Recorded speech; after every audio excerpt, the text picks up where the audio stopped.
Hello students, I hope you guys are having a terrific Tuesday. Yes, I did get a haircut and trim my beard.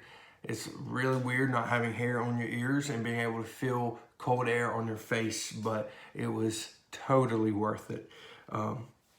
Just a reminder for you students and for you parents tuning in that today from 6 to 7 we're having a senior parade at Briarwood Baptist Church to congratulate and to celebrate our graduates. And so we hope you guys can come out for that. We're going to have tables set up in the church parking lot. We ask that you guys come in the back way to Robin Hood Road and not immediately off 53. And we're going to wrap cars around the church, and we'll have a whole route for people to take. And so we're really excited that we get to just celebrate those seniors. It's a way for our church body to encourage a specific group. And we know seniors, you guys have missed a lot, and we hope that you just see from our church this week and from our church body how much we love and care for you guys during this season of uncertainty. We're also in our Name of God series, and today we get to study the cool name Shepard. And so we're going to actually be in Psalm 23. That's probably one of the most famous places in the Bible where the profession of shepherd is examined and compared to as God. So we'll get there in a second. So if you want to grab your Bible, start flipping there.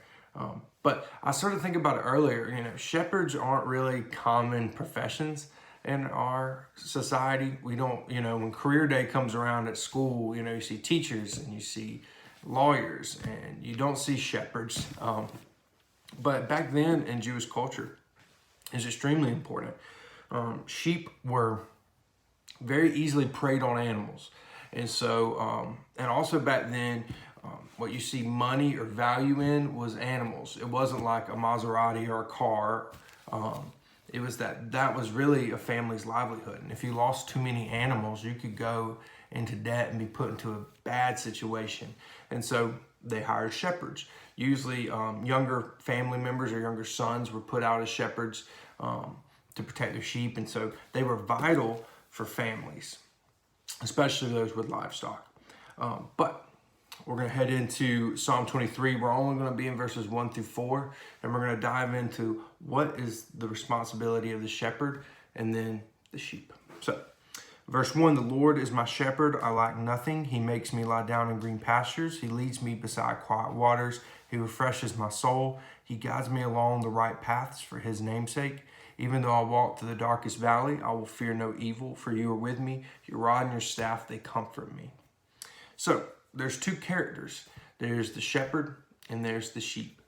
And so let's look first at the shepherd, which is compared to God. And so what similarities do a shepherd and God have? Well, the biggest thing is this: they provide. That they're a provider. If you look in the story, you see constantly throughout there that he gives rest or refreshment to the soul. He provides food and water. He guides and directs the sheep in the right paths, and he protects the sheep. Those are all the things that God does for us as well. And then we look at the second character of the story. It's the sheep.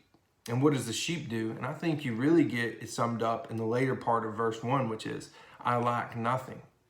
As sheep, as we depend on God, he provides everything that we need. It's not necessarily everything we want, but he provides everything that we need. And so in these devotionals, we really answer two questions at the end. What does this name of God teach me about God? And what does this name of God teach me about me? So if you look at God, what does it teach me about God? That he is a provider and he's a caretaker. Earlier this morning, I was reading a story also about sheep. It's kind of funny. And it was in the Gospel of Luke, chapter 15, verses 1 through 8. And it was the story of the lost sheep. And what you see is that God compares himself to that shepherd as well. But you see his pursuit of that sheep. But it's not just his responsibility to care for the sheep. What you see is he comes back with the sheep on his back, and he says, we're going to throw a party and celebrate because I have my sheep back. It isn't just a responsibility or a duty for that shepherd to take care of that sheep. He longs to do it. He loves to do it.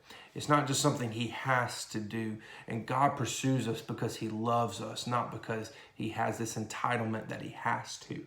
Now, as for us, what does this name of God teach us about us? Is that we need to be dependent on him. Too many times in the world that we live in, we have so many distractions, we have so many upgrades, things are constantly changing that we feel like we have to change with it. And so we can really become dependent on worldly things like money or materials or a relationship or school or sport that we play. We become so dependent on the things around us that sometimes we can not depend as much on God, but those things around us. And so what we need to realize here is, again, in this Psalm 23 and verse 1, that we lack nothing when we're with God. There will always be a hole in our lives that will not be filled, that was only supposed to be filled by the love of Christ. And we'll realize that you can have all that this world holds, but there'll still be something missing, and that's a relationship with the creator of the universe who loves and cares for you and wants you back. So, just to wrap up, just a question to end is, where are you at as a sheep? You know, we're all sheep. Are we scattered far away? Are we close to the Lord? Are we enjoying what he's providing for us? Or are we struggling? Look to these stories of Luke chapter 15, 1 through 8 in Psalm 23, and remember how good our provider and our caretaker is. So I love you guys. I'll see you tomorrow. But until then, stay safe. Bye.